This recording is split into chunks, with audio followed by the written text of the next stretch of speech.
Assalamualaikum sahabat-sahabat yang dirahmati Allah, selamat datang di Puyang Sebong Channel. Selamat datang penonton baru dan selamat datang penonton setia. Hari ini saya akan menceritakan kisah di Tanah Jawa, dikira Habib. Ternyata, mayat Habib palsu tak bisa menyatu dengan tanah. Namun sebelumnya saya sarankan untuk menuliskan sholawat Nabi Muhammad agar kelak sholawat ini menjadi saksi untuk mendapat syafaat di akhirat. Dan jangan lupa untuk like, comment, share, dan subscribe ke channel ini, sangat membantu menyebarkan dakwah Islam dan menjadi amal jariah. Langit sore itu tampak gelap meski matahari belum benar-benar tenggelam. Awan hitam menggulung pelan di atas desa Sukamulya, seolah membawa pertanda yang tak biasa. Di ujung kampung, tepat di pemakaman umum, puluhan orang berkumpul mengelilingi liang lahat yang baru digali. Beberapa di antaranya menangis terseduh, sebagian lain hanya menunduk dalam diam. Hari itu adalah pemakaman seorang tokoh agama yang dikenal dengan sebutan Habib Hasan. Sosok yang selama hidupnya dihormati, dielu-elukan, bahkan disanjung bak wali. Jubah putihnya selalu rapi, sorbannya menjuntai ke dada, dan suaranya ketika berceramah bisa membuat bulu kuduk merinding. Banyak yang menyebutnya pewaris darah Nabi, meski tak ada yang tahu pasti asal-usulnya. Namun siang itu, ketika jenazah hendak dimasukkan ke liang lahat, sesuatu yang aneh mulai terasa. Penggali kubur bernama Pak Dahlan menghentikan cangkulnya. Ia mengusap peluh dan menatap dalam ke tanah. Tanahnya beda, kerasnya kayak batu, padahal baru digali tadi pagi, gumamnya lirih. Seorang kiai yang memimpin doa berdiri terpaku, angin mendadak berembus kencang, meniupkan dedaunan dan debu ke segala arah. Beberapa orang memegang peci mereka yang hampir terlepas, sorot mata para pelayat mulai berubah, takut, bingung. Ketika jenazah diturunkan perlahan, gumpalan awan menghitam lebih pekat. Petir menyambar tak jauh dari pemakaman, membuat beberapa orang terlompat kaget.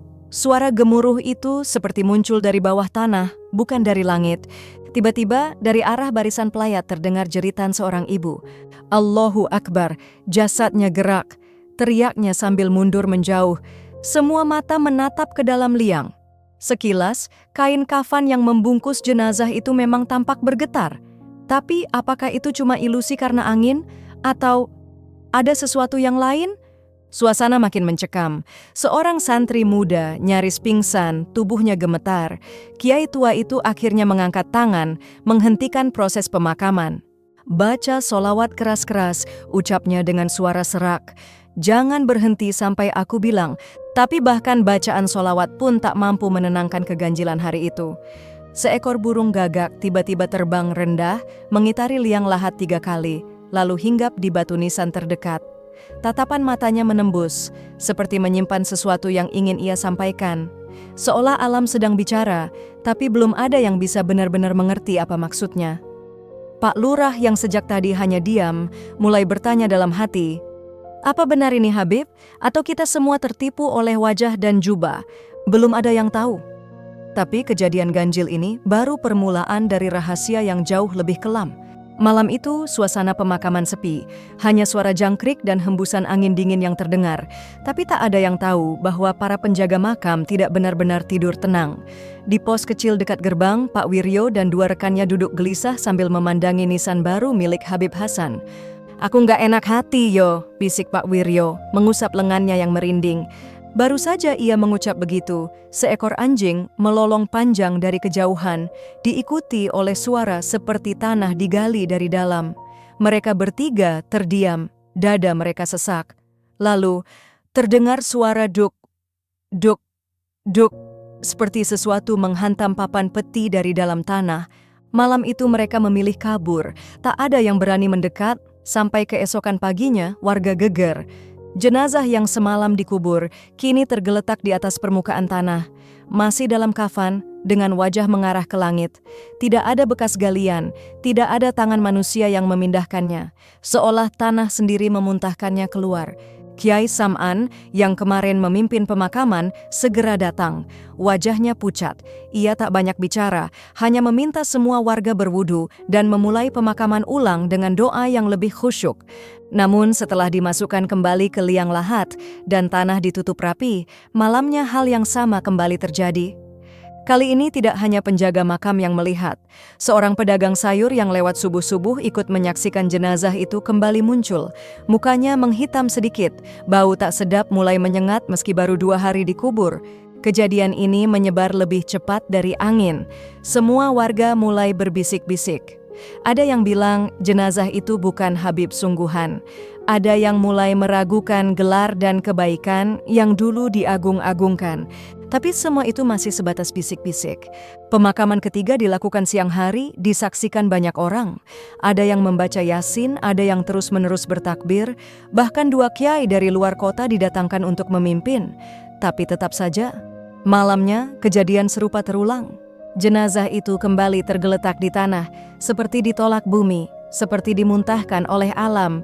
Warga mulai takut keluar malam, anak-anak dilarang mendekati pemakaman, bahkan tukang gali kubur pun menolak bekerja jika yang dimakamkan adalah Habib Hasan. Di tengah kekacauan itu, seseorang dari luar desa tiba-tiba muncul. Seorang perempuan tua berjilbab lusuh, membawa tas jinjing kecil dan wajah yang sangat lelah. Ia berdiri di depan makam yang berkali-kali gagal menyimpan jasad itu, lalu menangis sambil berkata, "Ya Allah, kenapa harus jadi begini Samsul?" Semua orang terdiam. "Samsul? Siapa Samsul?" Perempuan itu menangis makin keras. Ia bersujud di tanah dan berulang kali menyebut nama yang asing di telinga warga. Warga mulai mendekat, bertanya siapa dia dan apa maksudnya. Tapi perempuan itu hanya menatap makam dengan mata merah dan wajah kecewa yang mendalam. "Apa kalian benar-benar nggak tahu siapa dia sebenarnya?" Dan dari situlah semua kebohongan mulai mengelupas. Sosok perempuan tua itu duduk bersila di samping makam. Wajahnya letih, matanya sembab, dan suaranya parau saat bicara. Warga yang berkumpul makin banyak, membentuk lingkaran penuh rasa ingin tahu. Tak ada yang berani menyela, hanya menunggu pengakuan itu mengalir seperti air pecah bendungan. "Namanya bukan Habib Hasan," seucapnya pelan. "Nama aslinya Samsul Bahri. Dia anak saya." Desa Sukamulya hening seketika, bahkan dedaunan yang gugur pun terdengar jatuhnya. Pak Lurah yang ikut menyimak langsung mengerutkan dahi. Beberapa orang menatap satu sama lain, tidak percaya. Ibu tua itu melanjutkan, masih dengan suara bergetar. "Dulu kami tinggal di kota. Samsul anak saya satu-satunya. Waktu kecil dia cerdas, pandai agama, tapi keras kepala. Sejak remaja mulai ikut kelompok preman. Pernah nyolong motor, terus masuk penjara. Saya pikir setelah keluar dia tobat." Tangisnya pecah, namun ia tetap melanjutkan. "Dia pergi dari rumah setelah bebas, lalu hilang kabar bertahun-tahun. Baru beberapa waktu lalu saya dengar dari kerabat, katanya dia jadi ustadz, jadi Habib." Saya pun kaget. Tapi waktu saya datang, orang-orang sudah mengenalnya sebagai Habib Hasan. Saya nggak sanggup membuka siapa dia sebenarnya." Kata-kata itu menggantung di udara. Warga mulai gelisah. Nama Habib Hasan begitu diagungkan selama ini. Tapi kini, semua fondasi kepercayaan itu berguncang. Seorang bapak berteriak, "Dia ngaku-ngaku Habib, tapi bisa ngaji, bisa ceramah." Ibu tua itu mengangguk pelan. "Samsul punya bakat, tapi juga licik. Dia pintar merangkai kata. Dia tahu cara menipu dengan wajah lembut dan baju putih. Dia jual air berkah, terima amplop jutaan, katanya buat pembangunan masjid. Tapi rumahnya makin megah, mobilnya makin mewah. Kalian pikir uang itu dari mana?" Pak Ustadz muda yang biasa mengundangnya berceramah menunduk dalam, seolah sedang mencocokkan potongan-potongan yang selama ini tak pernah ia perhatikan. Ada yang mulai menangis. Bukan karena kehilangan, tapi karena rasa tertipu. "Kalian pikir dia wali, padahal dia cuma pencuri berkedok agama," bisik ibu tua itu, kali ini dengan nada yang getir. "Bukan aku yang ngusir dia dari tanah ini, tapi bumi sendiri yang nggak mau nerima mayat pembohong." Angin berhembus pelan, daun-daun berguguran mengiringi suasana duka yang berubah jadi ketakutan. Kiai Sam'an berdiri pelan, wajahnya menegang. Ia memandang makam yang belum bisa menyatu dengan tanah, lalu memandang warga satu persatu. "Ini baru permukaan," katanya. "Kalau tanah sudah menolak, itu artinya langit pun tak sudi. Akan ada balasan yang lebih besar bila aib ini terus ditutup-tutupi." Desa Sukamulya sedang duduk di atas bara, dan bara itu belum benar-benar menyala. Malam keempat setelah pemakaman itu, bau busuk mulai tercium dari area kuburan. Bukan bau biasa, bukan juga bau bangkai binatang, tapi bau yang menusuk, membuat mual, seperti daging busuk yang direbus di air got. Warga yang tinggal dekat makam mulai mengeluh, ada yang muntah-muntah tiap malam. Ada pula yang mimpi buruk melihat jenazah berlumur darah menggedor pintu rumah mereka. Pak Wahid, penjaga makam, akhirnya nekat mendekat pada tengah malam. Ia membawa senter dan surban untuk menutup hidung. Tapi baru 3 langkah dari makam Habib Hasan, lampu senternya mati mendadak. Udara jadi dingin seperti di pegunungan. Lalu ia mendengar suara seperti bisikan, "Wahai, lihat aku." Pak Wahid membalikkan badan. Tidak ada siapa-siapa, tapi bau busuk makin kuat.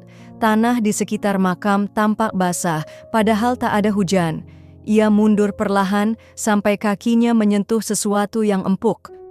Ketika ia sorot dengan senter cadangan, jantungnya nyaris berhenti. Itu kaki manusia, putih pucat, tergeletak di atas tanah, kain kafannya robek di bagian ujung, dan wajah yang menatapnya bukan lagi wajah Habib.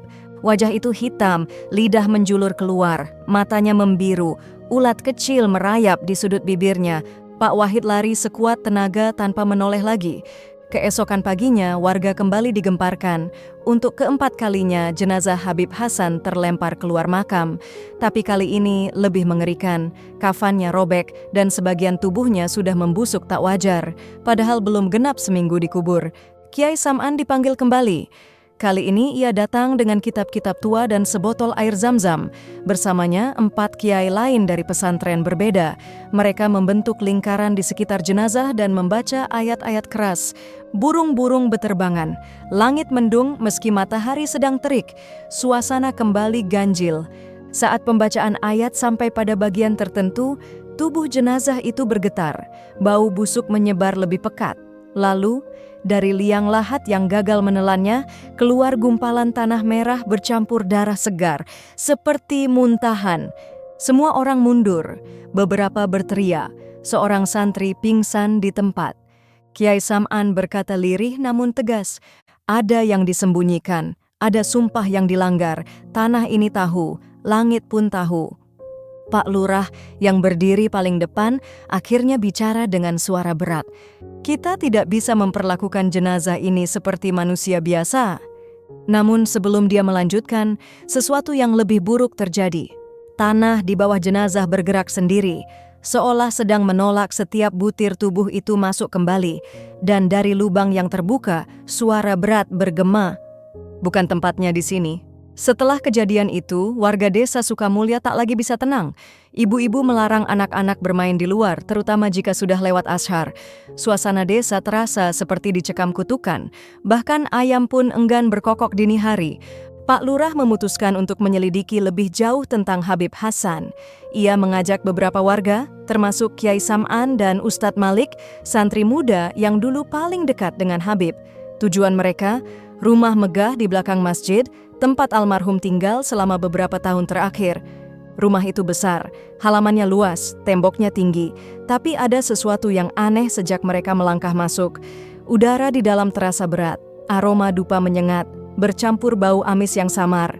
Dinding ruang tamu dipenuhi foto-foto ceramah, bingkai-bingkai sertifikat, dan ornamen kaligrafi emas yang terlalu mewah. Namun Ustadz Malik langsung menuju satu pintu yang dulu dilarang dibuka oleh Habib Hasan. Pintu itu terkunci, tapi kunci cadangannya ditemukan di bawah taplak meja. Saat dibuka, seluruh ruangan gelap. Hanya cahaya remang dari jendela yang menembus celah-celah debu. Mereka menemukan rak besar penuh buku dan map, tapi bukan buku agama. Isinya catatan rekening, laporan transfer, bahkan beberapa kwitansi palsu dengan cap palsu yayasan. Di pojok ruangan, sebuah kotak besi tua menarik perhatian. Butuh 2 orang untuk mengangkatnya. Isinya mengejutkan semua orang. Ada tumpukan uang, beberapa foto wanita, dan sebuah jubah putih penuh bercak darah. Kiai Sam'an menatap jubah itu lama. "Ini bukan darah luka luar," ucapnya pelan. "Ini darah nifas atau haid. Astagfirullah." Pak Lurah menemukan buku catatan harian. Isinya tulisan tangan dengan tinta yang mulai luntur, tapi sebagian masih bisa dibaca. Hari ini uang sumbangan masjid tembus 20 juta. Si bodoh Malik nggak curiga. Besok ku tambah ceramah soal azab kubur, biar makin laris air doa palsu itu. Ustadz Malik jatuh terduduk, matanya berlinang. Ia tidak percaya orang yang dulu ia anggap guru, ternyata hanya aktor licik yang menjual agama untuk kekayaan dan hawa nafsu. Di balik lemari, mereka menemukan ruangan tersembunyi, kecil dan lembab. Ada sejadah lusuh, mangkuk berisi dupa, dan boneka kain hitam penuh jarum. Di sampingnya terdapat potongan rambut dan foto-foto warga yang pernah meminta berkah dari sang Habib. Dia main ilmu hitam, bisik Kiai Sam'an. Bukan sekadar penipu, dia memperalat jin untuk memperdaya manusia. Pak Lurah menghela napas. Bumi menolaknya karena dia bukan manusia yang layak dimakamkan sebagai umat. Tangannya gemetar saat menutup buku harian itu. Tak ada lagi keraguan. Semua topeng telah lepas. Sosok yang selama ini diagungkan sebagai Habib, tak lain hanyalah Samsul, penipu ulung yang memperjualbelikan agama dan kehormatan. Dan kini dosa-dosa itu sedang ditagih, tidak hanya oleh manusia, tapi oleh alam dan langit. Setelah semua kebenaran terbuka, keputusan pun diambil. Jenazah Samsul alias Habib Hasan tidak boleh lagi dimakamkan di tanah warga. Kiai Sam'an mengusulkan agar jasad itu dipindahkan ke tempat khusus, di luar desa, di sebuah bukit kecil yang dikenal angker dan tak berpenghuni. Tanah ini tidak layak untuk orang yang menodai agama, tegas beliau. Beberapa warga awalnya menolak, takut, cemas, tapi akhirnya disepakati dengan syarat tidak ada upacara, tidak ada bacaan doa bersama, dan tidak ada tanda batu nisan. Jenazah dibungkus kembali, sudah tak utuh, sudah mulai membusuk dengan aroma menyengat. 2 mobil bak terbuka disiapkan. Malam itu juga, tanpa suara dan tanpa penerangan berlebih, rombongan kecil membawa jasad itu keluar dari desa. Perjalanan itu sunyi, namun udara di sepanjang jalan terasa berat, seolah setiap pohon mengawasi. Sampai di bukit, liang dibuat. Tidak dalam, tapi cukup untuk menutup tubuh penuh dosa itu dari mata dunia. Kiai Sam'an berdiri di ujung lubang, tak membaca doa penguburan. Hanya satu kalimat ia ucapkan, pelan namun tajam. Jasadmu kembali ke tanah, tapi ruhmu biar Allah yang urus.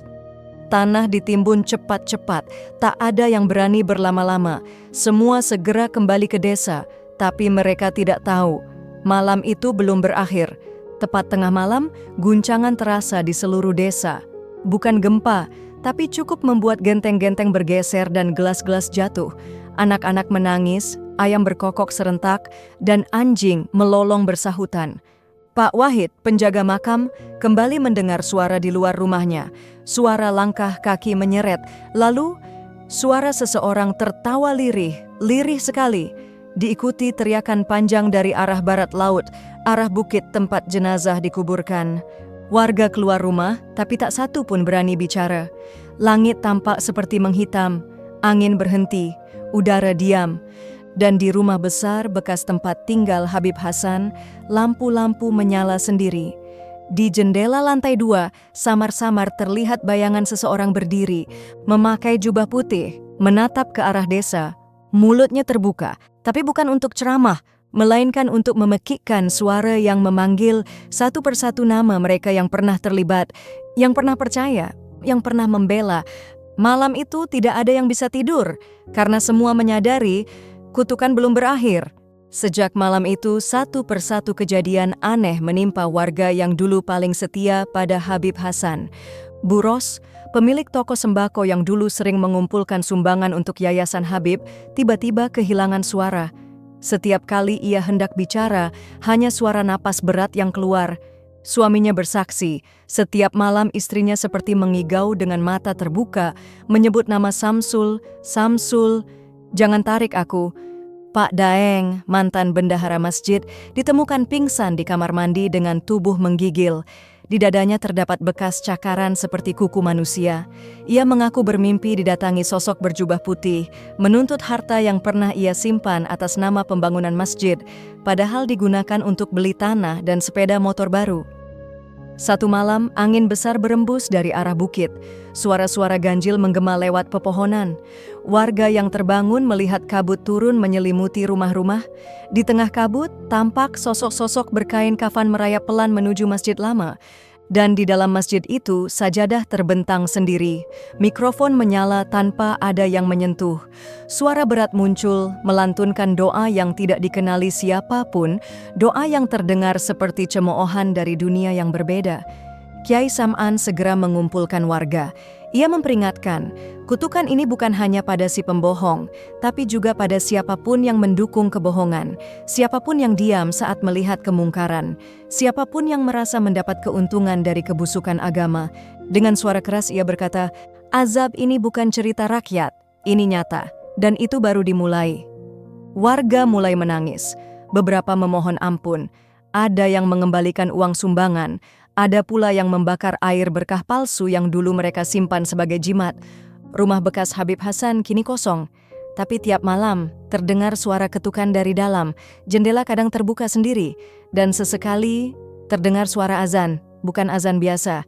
Azan itu serak, panjang. Dan di akhir kalimat selalu diakhiri tawaliri. Desa Sukamulya tak pernah sama lagi, dan bukit tempat jasad Samsul dikubur kini dikeramatkan. Tak ada yang berani lewat sana, bahkan sekadar melirik pun warga enggan, karena setiap kali ada yang mencoba mendekat, tanah akan bergetar. Dan suara dari dalam liang akan kembali berkata, jangan percaya wajah, percayalah pada hati, karena yang kau anggap wali bisa jadi hanya mayat penuh dosa berselimut jubah suci.